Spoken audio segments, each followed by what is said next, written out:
a leader on a mission?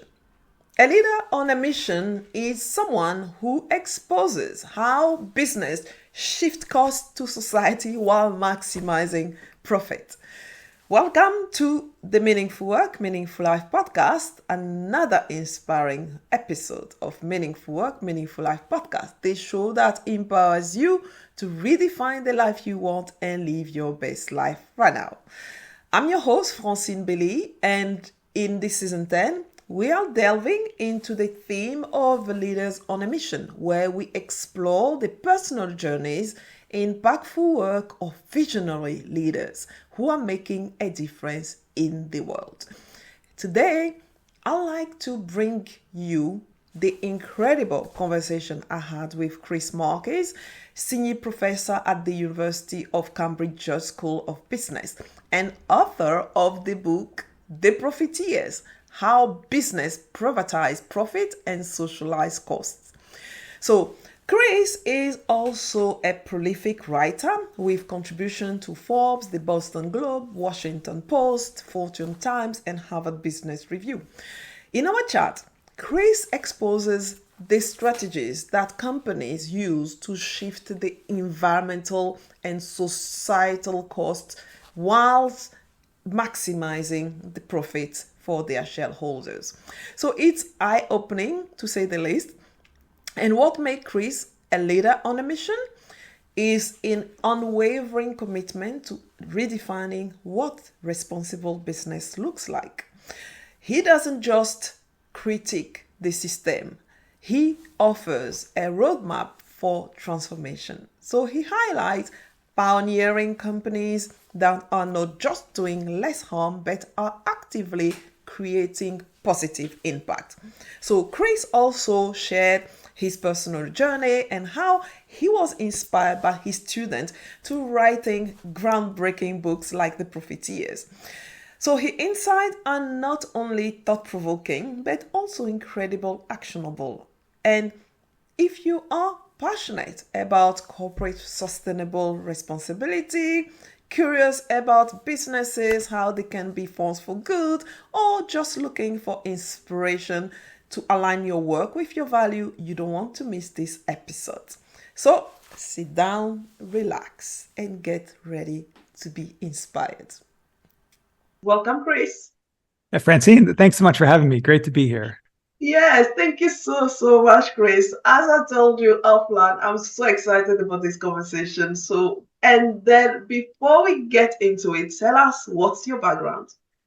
Sure. Yeah. So I'm at Cambridge, as you mentioned, although people probably already realized from hearing me talk, I'm not English. I am American and grew up, spent most of my life and career in the United States. 2 years ago, I moved to Cambridge and have really been enjoying the UK. That's awesome. So, and now you're joining us today from the US, right? Yeah, I have. So it's the summertime, and given most of my family is still here in the U.S., during breaks I spend a lot of time in the U.S. During term time, I'm at Cambridge, but frequently either in the winter holidays or in summer I do come back to the U.S. That's fantastic. So tell me, what did you do what did you want to do when you grew up? Did you Sure, yeah. Good question. Or an astronaut, or what did you want to do? Yeah, good question. I don't know if I had any sort of really firm beliefs. I mean, the thing that comes to mind is this is sort of a funny thing. When I was growing up, I was very young. And we lived in a sort of a standalone house. Most of in the U.S., most people have sort of standalone homes.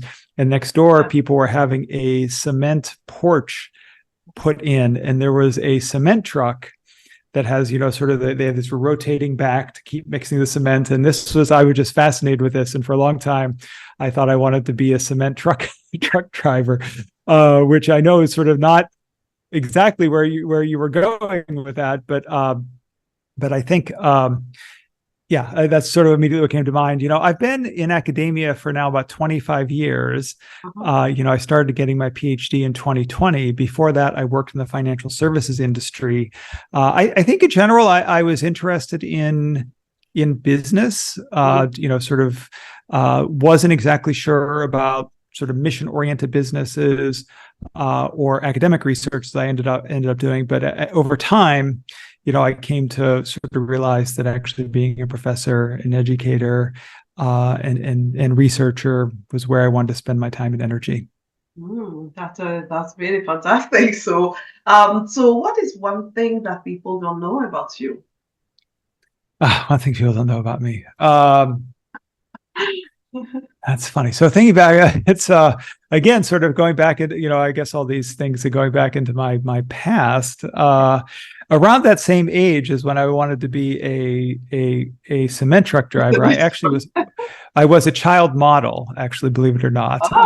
So I can believe it. I have a few like I was on the box of a few products and in various sort of catalogs and magazines just for a very short period of time. I don't think probably I made very much or made my parents very much money. I don't know where any of that money went, but one of my relatives had a friend who was somehow involved in the modeling industry, and I sort of had these various little jobs, and so it's sort of a funny thing that I don't think many people know about me, but is one. Oh, you could have made a career in the modeling. Thank you. Okay, that's really, really great. Thanks, Chris. So your book, The Profiteers, really expose how corporation transfer hidden costs onto society. And this is really a fascinating read. But before we go into the book itself, I'd like to know what was that personal journey or pivotal moment that led you to focus on this really critical issue? Yeah, good question.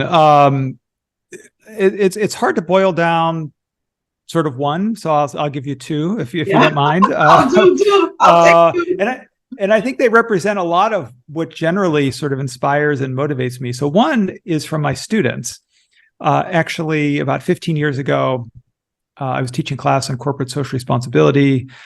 This is back in the day, things like sustainability or social entrepreneurship, these more refined terms didn't exist. And people, have said corporate social responsibility sort of sounds like an old term now, but that was, really where we were focused. This was, I guess, in 2009. Mm-hmm. And, we were studying these large companies that had, probably really great philanthropy or employee volunteering programs or work with NGOs. And the student said, all these companies are doing this work, nothing against it, but really it's only a side aspect of their business. It's not about the core of their business. Yeah. And they said, we should be studying companies that have a social mission at their core.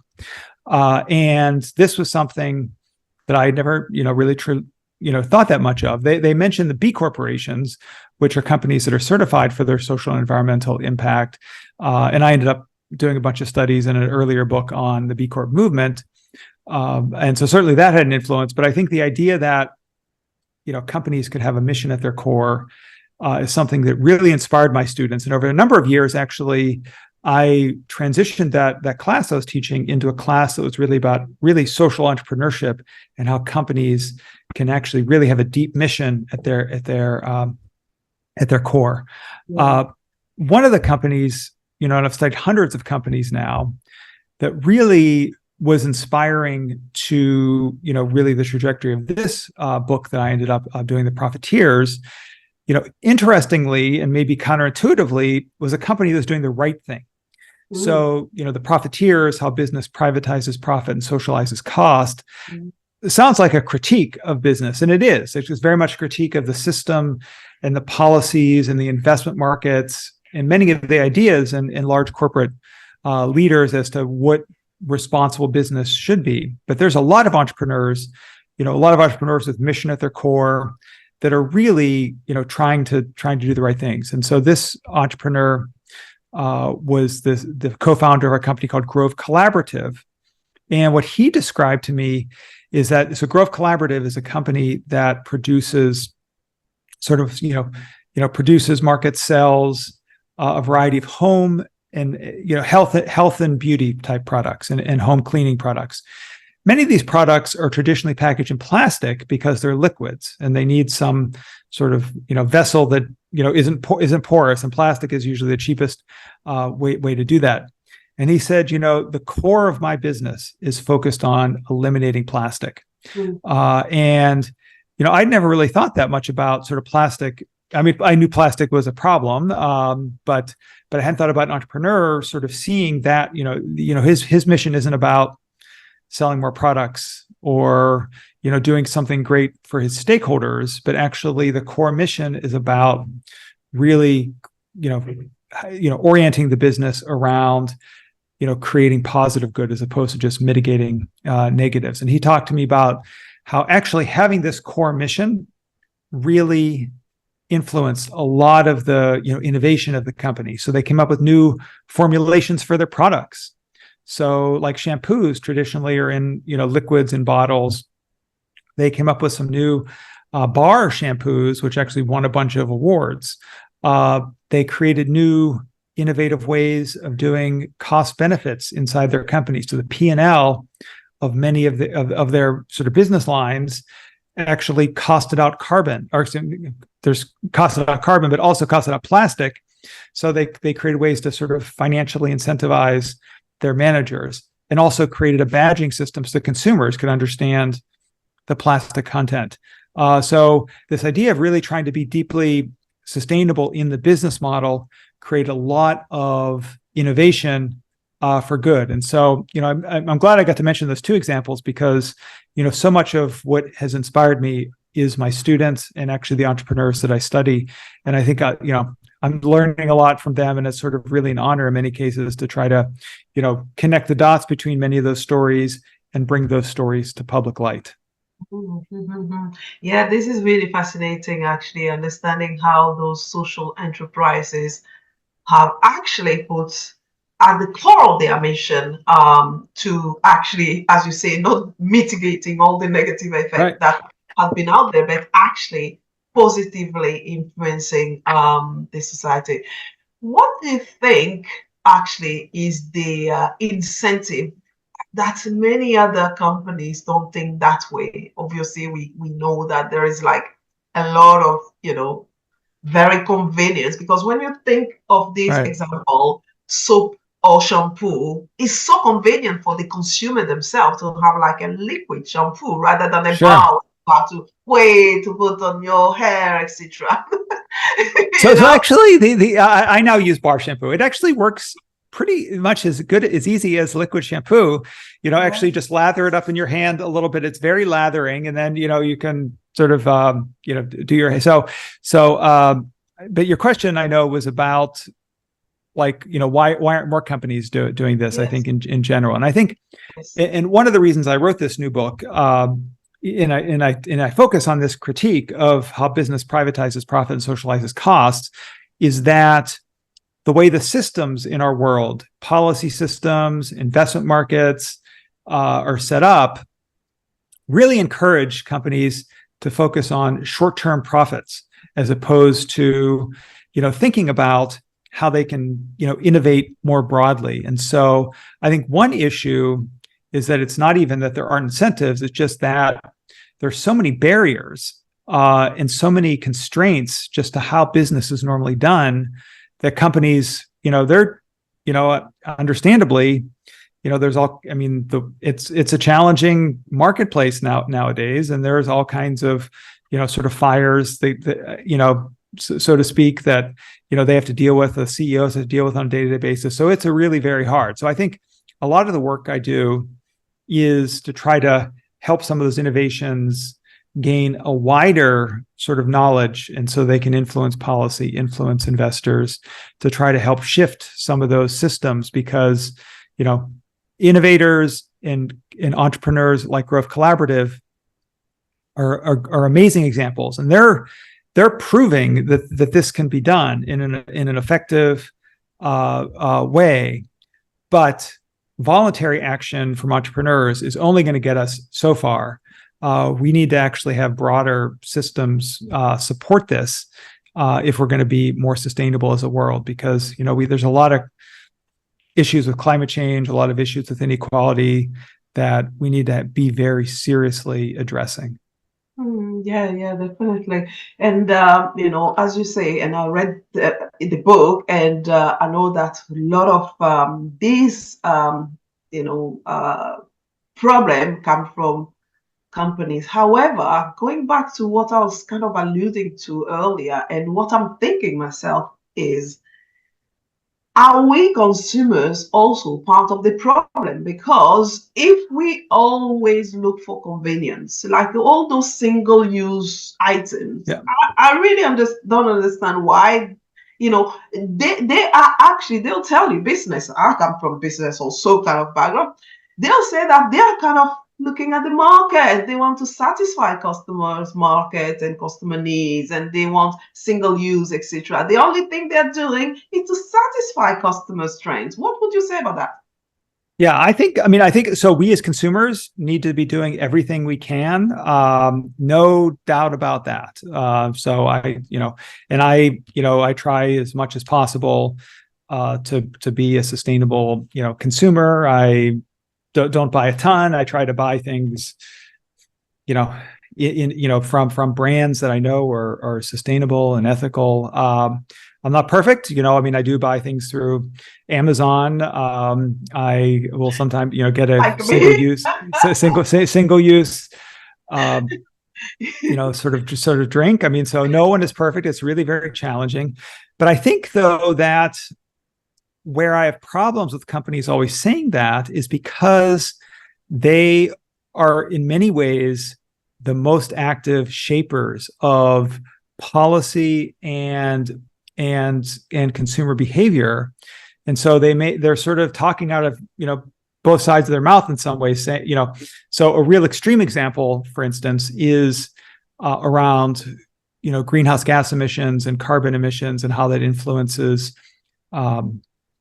influences climate change. So now is known through a variety of court cases and investigative, sort of media work.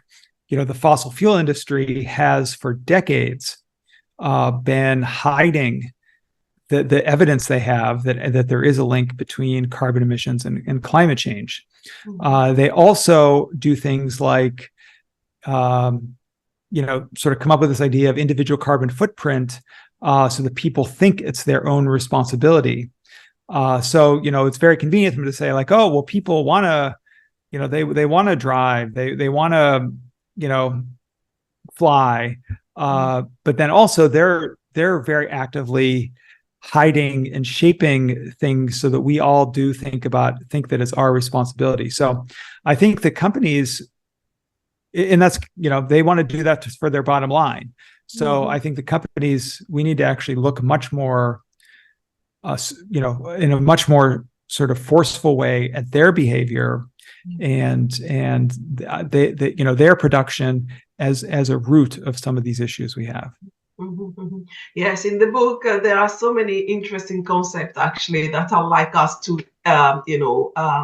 uncover. Some of them, like you talk about externalities, which Yes. are gaslighting and Sure. win-win. So I'm going to come back to those actually. Sure. Great. But actually, one of the thing also is that they say for example, if we take before we get to that, first of all, even the term profiteers, can you explain that? What actually is within this concept that you actually... Sure. Profiteers. So, this is so basically it's, the idea of having excess profits at the detriment of some other entity, which, this idea, you mentioned externalities, that's a key concept in the book, which is, these costs, social, environmental costs that business production puts on the broader society,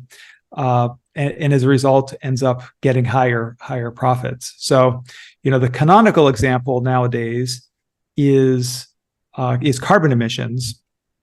And there's discussion of, things like carbon taxes, carbon markets, et cetera, because for a long time, when manufacturers were producing, their products, the smoke, the pollutants that came out of their smokestacks, basically those went into the air and that was free for them. However, there's a lot of respiratory issues, health issues that people in the surrounding area have.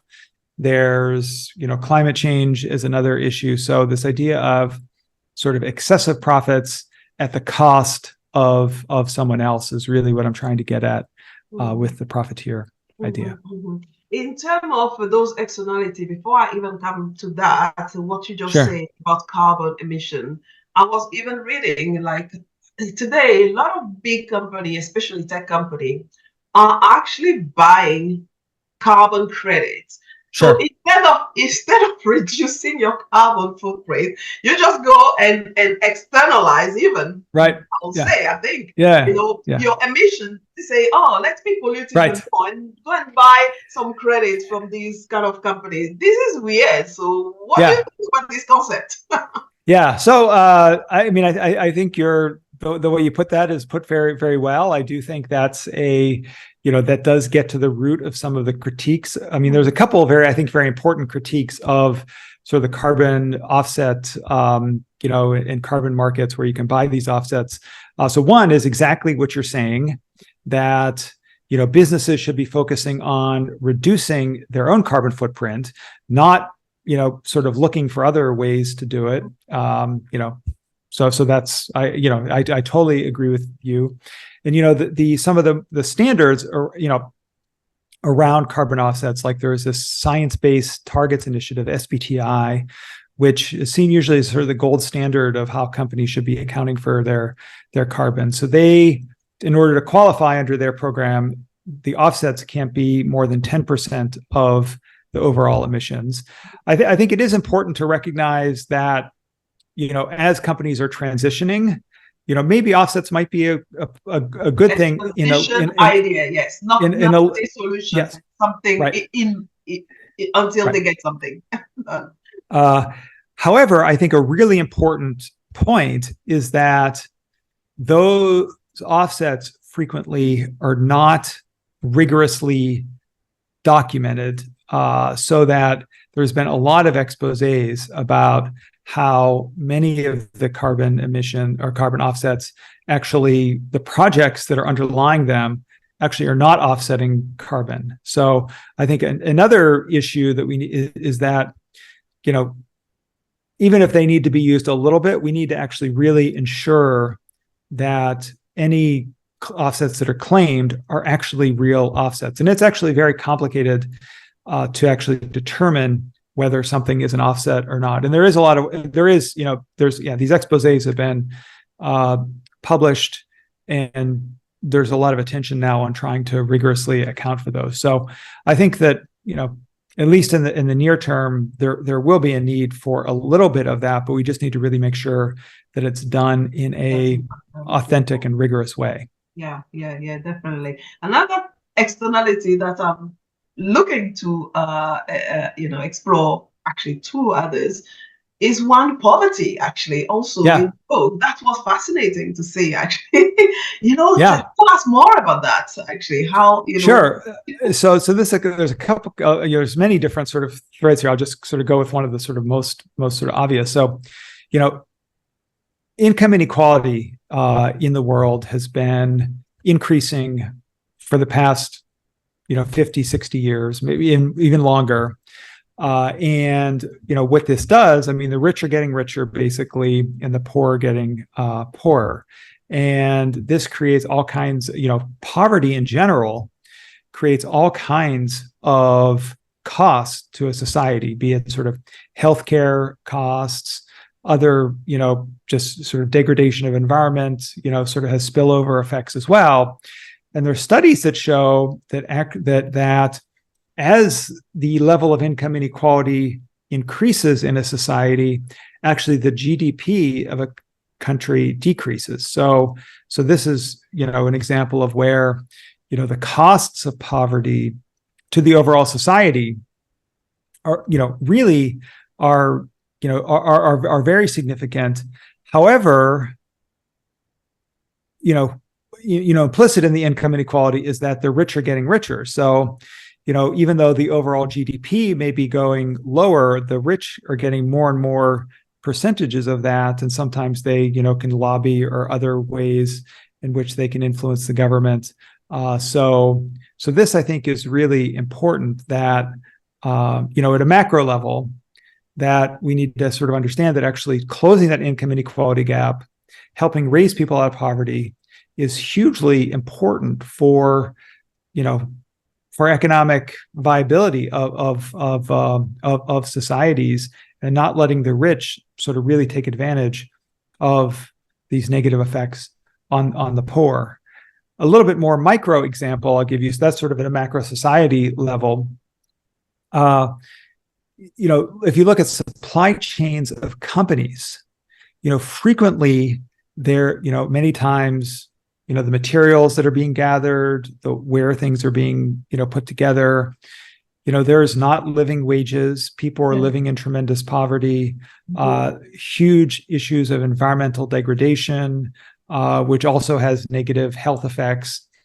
And this results in cheaper products, in overconsumerism, you're in the UK, I'm in the US, where people are just able to sort of buy, and it's very much geographically distributed. So mostly in the global South, where a lot of this sort of poverty and production exists, and then in more developed countries like the US and the UK, we're sort of the ones that benefit. And so it has both a within country dimension, and because of sort of supply chains, has also a global dimension to it as well. Yeah, no, that is really like a very, when you understand that, you really understand. So the scale of the problem and how it has spread, and the place that we are today, the circumstance that, and then you start to think, okay, we're going to come later to the solution that, of course, also, tell about in the book. But for now, let's to dig the problems and say what else is going on. Recycling as well. How do they externalize also, make us externalize the So I think that, and I'm glad I mentioned the Growth Collaborative example earlier, because that's something where the company is trying to avoid using plastic. So recycling is easier in many ways, the public can grasp. We sort of we think we are being responsible, putting things in the right bin, but actually, for a long time, it's been known that a very small percentage of what actually gets put in the bins actually gets recycled. Even so, a couple ways this ends up being, I think, filled with misinformation and gaslighting from companies. So one, many of the large packaging and beverage companies continue to promote recycling when they know that it doesn't work. This includes even things like, and some of this actually came out in court, sort of investigative, sort of lawsuits. Companies had, and trade associations had to disclose a bunch of information, which really, really showed how they were trying to mislead the public. So, on the bottom of so many plastic objects is this chasing arrow symbol, suggesting it's recyclable. And frequently numbers are in the middle of that. So the number 1 and number 2 are the types of plastics that are more easily recyclable. And, things like, makeup, sort of single-use plastic bottles, et cetera. However, many of the other numbers are not recyclable.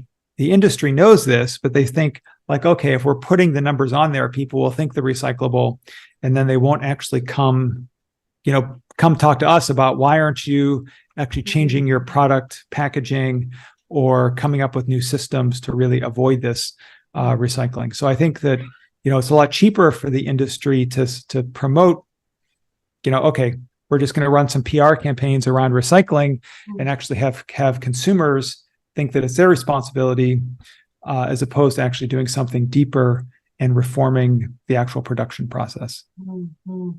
Wow. Yeah. So we have to open our eyes in many things, really, that we actually think that people are doing, those producers are doing things in good faith, but actually sometimes it's totally misleading, because if you're not educated consumer, you can Right. really actually being fooled by so many different things if you don't pay attention to them. Right. So one of the other things that I like to explore is the win-win logic, actually, because we Sure. often hear that business should do good because it will help them to do well, but actually you argue against that win-win logic. Tell us why. Yeah, I think there's a couple things about the win-win. I think that it's a very seductive logic because there are examples of where maybe a company eliminated a variety of types of trash and they saved money. Maybe they installed some more environmentally friendly light bulbs and they saved money. So there are examples where actually doing the right thing can lead to profitability. However, those are the exceptions, not necessarily the rule. And there's been a variety of evidence that has come out more recently that this is the case. There were some studies that purported to show this connection between ESG, environmental, social, and governance activities and corporate performance. However, those have now been debunked. So there's not this sort of link. And in many cases, there's thousands of studies that have attempted to show this.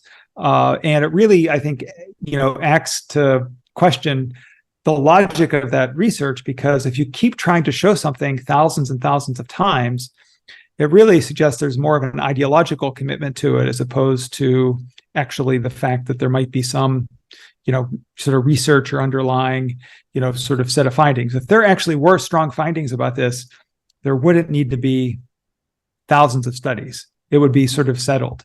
And I think that one of the reasons why it's dangerous to use this is that it suggests that if there is this win-win, then there doesn't need to be policy interventions or government scrutiny on companies because they'll do it, of their own voluntary behavior. And I think that in the US, where I'm, even though I'm in the UK now, the US is what I'm most familiar with. There's a variety of organizations like the Business Roundtable, which is a trade group of the largest US companies. They have really very forcefully advocated for this win-win stakeholder capitalism model. And a variety of evidence has shown that they're not actually following through on that, but that's a side point. I think the problem is that when they're doing that, it's because they're acting to evade government regulation and government scrutiny. And it's like, oh, this is good for us, good for our bottom line. So you don't need to watch over us because we'll just do it in our own accord. And I think that's a very dangerous logic to follow. Mm-hmm. Yeah, that's really, really interesting actually to understand. And also, you just mentioned the ESG earlier. There is a lot of backlash right now, especially in the US, against Yes, ESG definitely. and DNI and all those things. So what's going on in there? Why do you think that in the middle of pandemic, everybody was talking about DNI, etc., etc., and then Right. now suddenly it started to become like, in French, we say "la bête à abattre." That means what we really don't want to do. So what's going Yeah. on? What's happening with Yeah, I think I mean ESG and it is DNI? very yeah.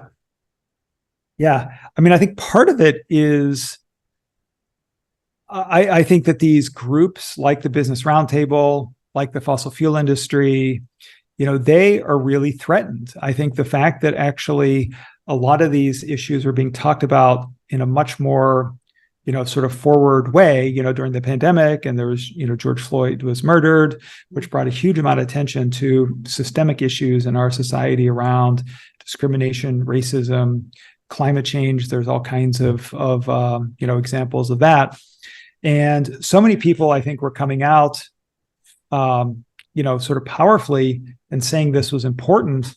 Investors like Larry Fink, who's the CEO of BlackRock, was saying companies should be, really focused on their climate issues. I think this has been, the pendulum is really pushing back in the opposite direction. And the climate example, I think, really shows this very clearly. Many of the anti sort of climate change legislation that has been passed in the US around investment markets in places like Texas and Florida in the US and other places, actually that language that is actually ends up being in those bills and many of the text that's used by politicians actually can be traced back to fossil fuel interest,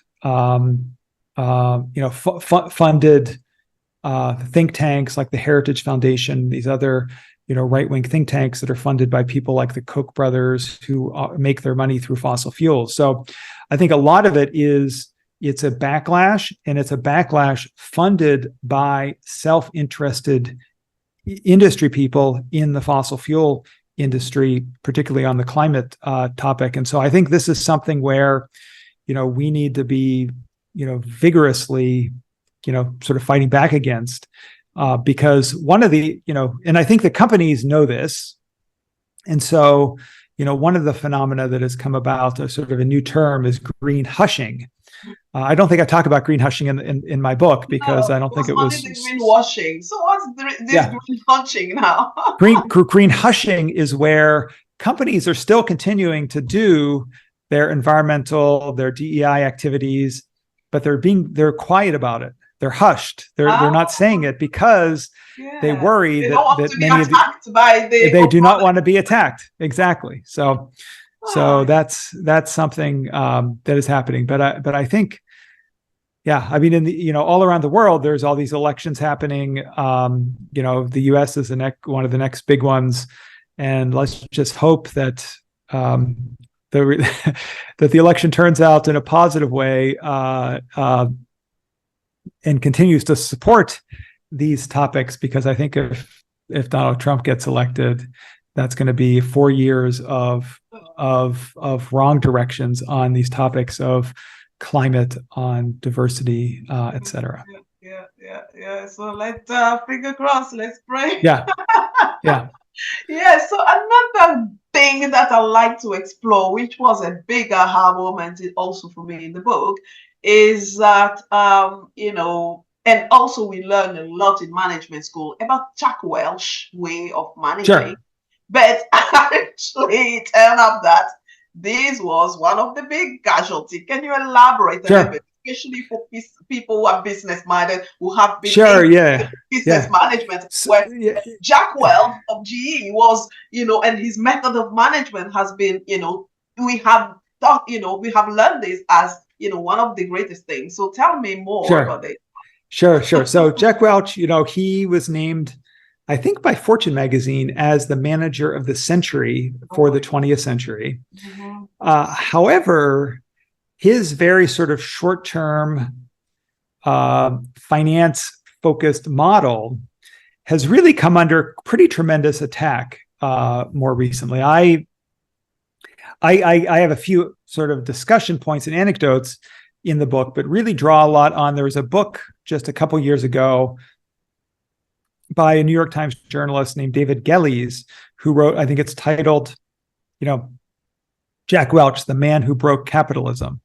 And he goes through this in much deeper detail about how this very, very short-term finance-focused logic has really undermined sort of the key pillars of a healthful society on labor, by laying off so many people, cutting all their various benefits, and also on the environment. There's a variety of pollution cases that have come up. So one of the things I think is very important to understand, and why I do talk a bit about that in the book, is that what is legitimate business leadership and management is not something that is encoded in stone and in the world, but actually changes over time. And how we as a society and a global community assess leaders can change. And I think, whereas in the 1980s and 90s, this short-termism was valorized and then sort of more recently has come under attack. And I think we need to keep pushing on this and keep expecting that leaders actually need to be thinking about the environment and society, need to be thinking about the purpose of their company. More leaders like, I mentioned the co-founder of Grove Collaborative, about how their businesses can be run in a truly sustainable and ethical way. So tell me, your work has uncovered so many uncomfortable truths and about this corporate behavior. So I'm curious, did you get a lot of, pushback, especially those who haven't read the book, but perhaps just saw the title of the book? What kind of pushback or critiques, or did you get some negative feedback? So I have, which I take as a I take that as a positive thing. Actually, it means I want to this. So the previous book on this topic that I wrote about was called Better Business, which really talked a lot about was much more about how businesses can positively affect system change. And I think, those positive cases are essential, but maybe they're not provocative enough to get sort of discussion going. So this book, I really hope that I would get, some critique and some, engagement. And so certainly have gotten some of that. I mean, some of that is actually even from people that I think are generally doing good. And maybe it's in the green hushing sort of vein, where they say, "Oh, our company is a publicly traded company. We're worried if we actually are supportive of this, that people think we're profiteers." Actually, so there is a little worry even from people that I would generally think are doing good, but other people I think are, have labeled it sort of woke. I don't care about all this woke garbage. I've heard that, similar sentiment a number of times. And I think, I do believe that business has a responsibility to, engage in, social responsible, ethical, sustainable behavior. But, what I'm trying to do is not just critique business, but actually try to, unpack some roadmaps to how they can actually be better. So I think in that case, I hope that even if people may think it's sort of woke, that they don't necessarily just turn off, that they actually see that I'm, trying to be positive and constructive, not just be a critic. Yeah. On that note, actually, let's talk about some solutions, because you highlighted something that you call regenerative model. Yes. And I'd like to learn more. So, because usually we only think about sustainability and then, that's not enough anymore, right?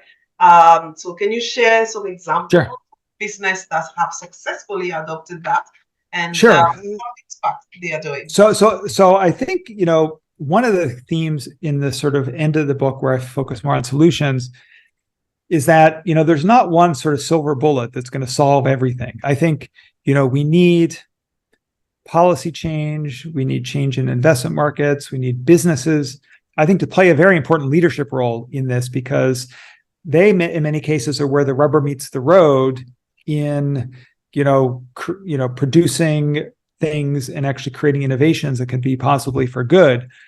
So in many cases, a lot of the examples I give are where, a small number of businesses actually, takes on some responsible action, show that this can work, show that it's something consumers care about, show that it actually, can work in a business, and then actually ends up being taken on by policymakers, which then can sort of diffuse that more broadly. I think, for an example of that is many of the frameworks that existed for so long on ESG accountability.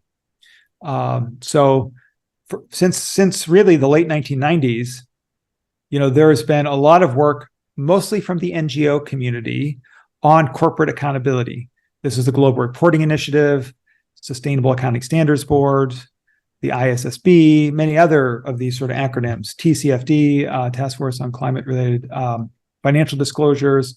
And what's happened is that these organizations have innovated and really dug into how companies can be measured, transparent, and accountable. Small numbers of companies have taken this. I mean, thousands of companies have. So it's not just it's actually a lot of companies.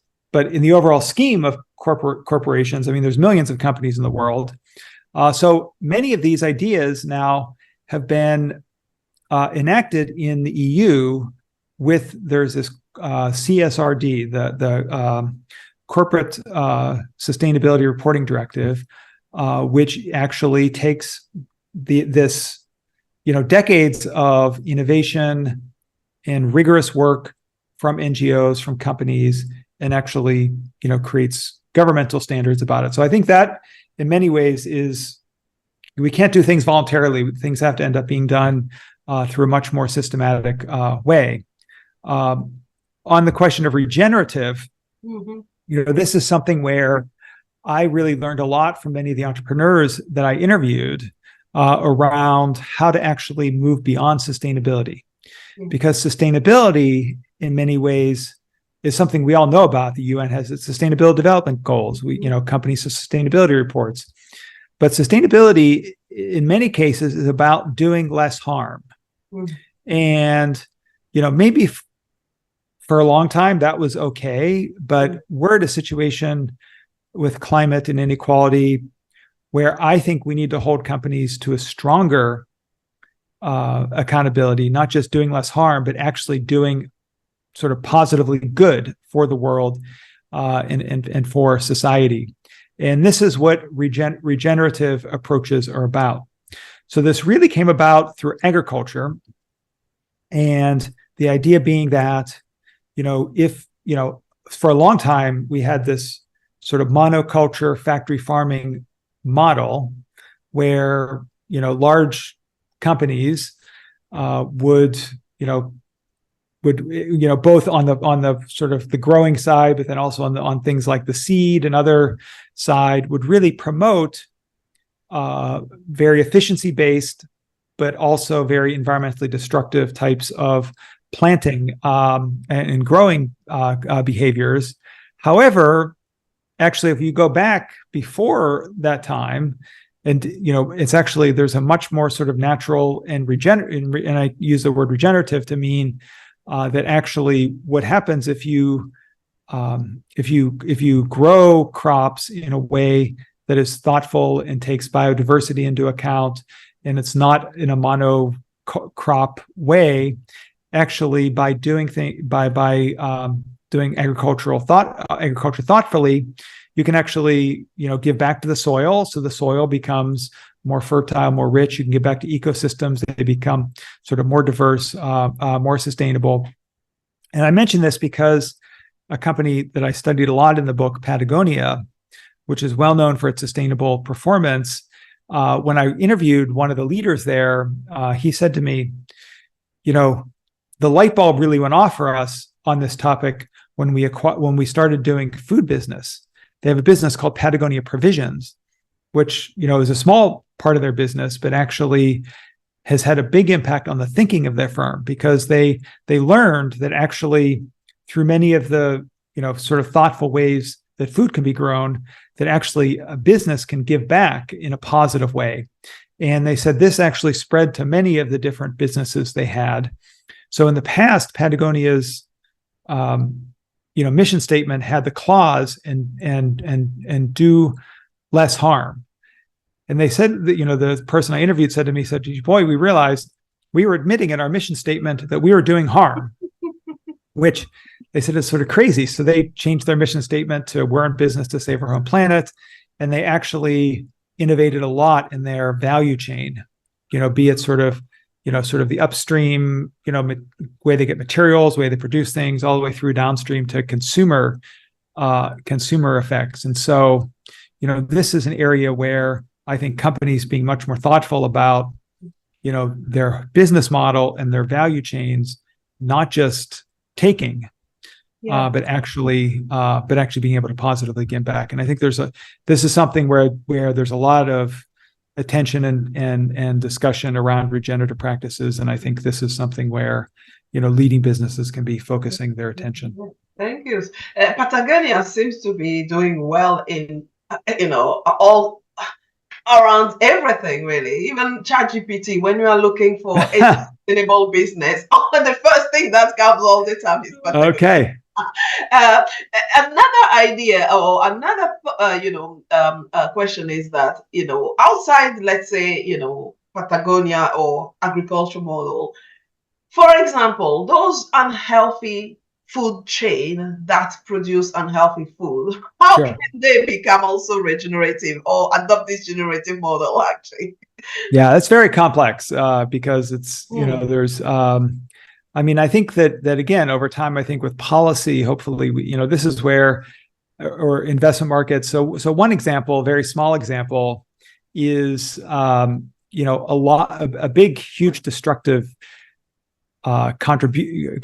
issue with many of these companies is around their supply chains. And if you look at a company like McDonald's or Taco Bell, a lot of the sort of meat that they end up purchasing ends up getting produced in these factory farm conditions where the animals are fed a lot of antibiotics. right. Yeah. And so they can be crammed close together and they don't get diseases. And it turns out if you feed animals antibiotics, they grow faster, so they can be, killed sooner, basically. And these antibiotics have a huge negative effect on our world because, they're leading to antibiotic resistance, which is a huge public health issue and danger. And so actually, even investors have been really strongly petitioning, advocating, withholding investment, voting, shareholder votes supporting, these companies, these large fast food chains, actually moving away from this antibiotic type of food production chain. As I mentioned, there's no one silver bullet. I mean, this is one example of an action that needs to be taken on these companies, and many more need to be done. But I think it's part of the issue is they're so big, the system is very supportive of them, and I think we need to be working on many different fronts to try to combat this. What about a documentary, a Netflix documentary film showing all these supply chain process and showing people what they are doing? Yeah, no, I think there are some of them. I've seen some of them. I think that's another many people area. Are watching them or they are ignoring them. Yeah, more people need to watch them, definitely. Yeah. Okay, cool. Yeah, that's one of very, very good ones. So, and then there is one thing also you say in the actually, is, for example, individually. So I also want to see how individuals, working, for example, in those large corporation can also foster this culture of responsibility and purpose, especially if that organization doesn't embrace this value. How can we make sure that we actually do give that that support? Yeah, I think that's really important. I mean, so I think a couple things. So one, and this is where I really learned a lot from my students who are, on the front lines of going to work for companies, actually, and there's some sort of research around this as well, just on that entry side, actually, businesses that have purpose are actually, it's much easier for them to hire people nowadays. People in the cohort of folks that are going to the workforce now don't want to work for fossil fuel companies, don't want to work for other companies. So I think one is that people are actually not going to work for companies that have sort of some of these problems. The second is that actually inside companies, there is frequently groups that you can be involved in order to help elevate the voice around important issues. There are some examples from the U.S. This is a little bit ago where, domestic partner benefits, where, in the past, maybe companies would only give, benefits to sort of a man and wife or a man and a woman who were married, husband and wife. However, this is something that companies within the company, there were groups that got together that actually worked and lobbied the company to actually expand those benefits to same-sex couples or other, various groups. And so I think that there is an opportunity within the company. It's hard to do it unless you're part of a collective. So I think working within your company is a really important lever for change. Oh, okay, good. So now, finally, what would you say, your parting advice for people who are looking to do meaningful work and live a meaningful life? Because this is the name of the podcast. Yeah, I think a couple things. I mean, I think meaning is important. I think we can't forget that, and that extends, obviously our own personal lives and the choices we make, but also, companies. And I think that, we need to be very conscious in thinking about supporting companies that actually are engaging in sort of meaningful work and behavior. And I think that, buying locally or engaging with your local community, I think is one way to actually help foster that.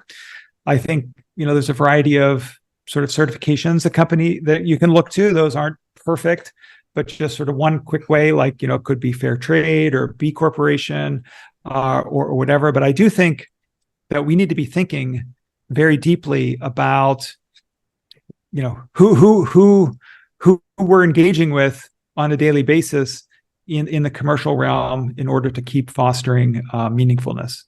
Yeah, that is wonderful. Thank you so much. So how can people reach you and learn more about you and your work? What's the best way? Sure. Thank you. Thank you so much for asking, Francine. So, I have a website, my name, chrismarquis.com. People can certainly, sort of take a look there. Also at Cambridge, I have a website, at the university, at the Judge Business School. I'm very easy to find, via Google, and they should certainly connect to me on LinkedIn.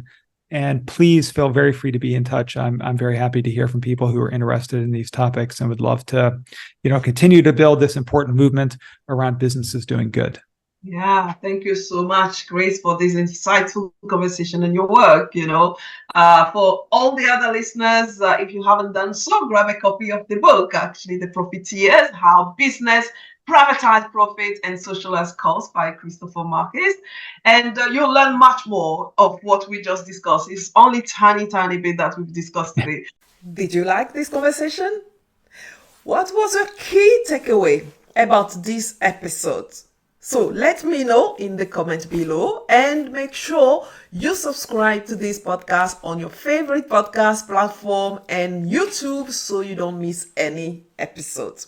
And to hear more incredible stories and get the show notes and other free resources, visit francinebeley.com/podcast. That's Francinebeley.com/podcast. And I'll see you next week for another episode of Meaningful Work, Meaningful Life podcast. Until then, dream, act, and make an impact. Lots of love.